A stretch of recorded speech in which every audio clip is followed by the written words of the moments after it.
if you are using MicroPython, I came up with a way for you to not use time.sleep anymore, so that your code doesn't get stuck waiting for something anymore. You wanna see? So this is the Raspberry Pi Pico 2 based on the RP2350 chip from Raspberry Pi. It's blinking this LED, the onboard LED, on pin 25 at 200 milliseconds every state. So 200 milliseconds on, 200 milliseconds off. Let's have a look at the code. So I'm using Tony IDE, as you've seen in the article.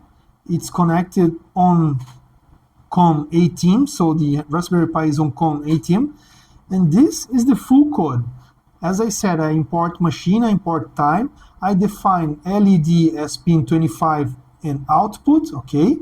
I get time.ticks millisecond, or the current millisecond at this time, I put to initial time, right? And then I do while true. So this while true keeps executing without an end. It just keeps executing.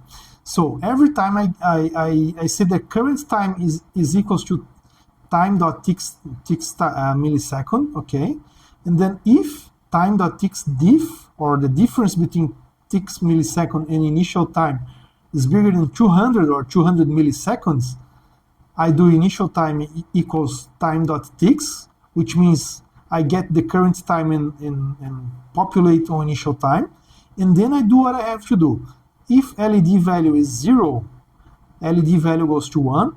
If LED value is 1, LED value goes to 0. And then I keep doing this indefinitely, okay?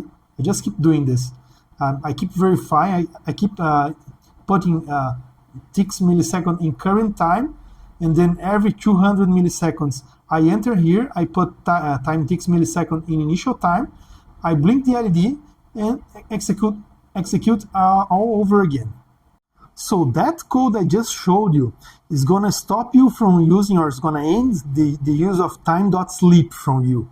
You're gonna create non-blocking code, which means the code is gonna execute. You can put like 3, 4, 5, 10 LEDs to execute one after the other. You can put buttons, you can put sensors, whatever you want to put to be executed in sequence, you are gonna get, okay?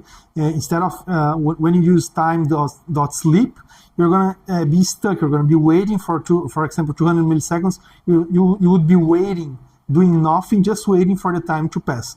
There's one caveat for this code, as it is that if you put to execute something that takes a lot of time, for example, a serial communication that needs to be like polling all the time, or if there's a package all the time, this code will not work, because you are gonna miss things. Or if you execute, for example, 3 things, and the code gets stuck in one thing, the other 2 things are not gonna be executed.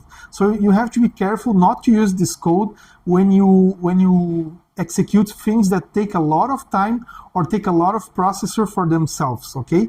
See you guys in the next video.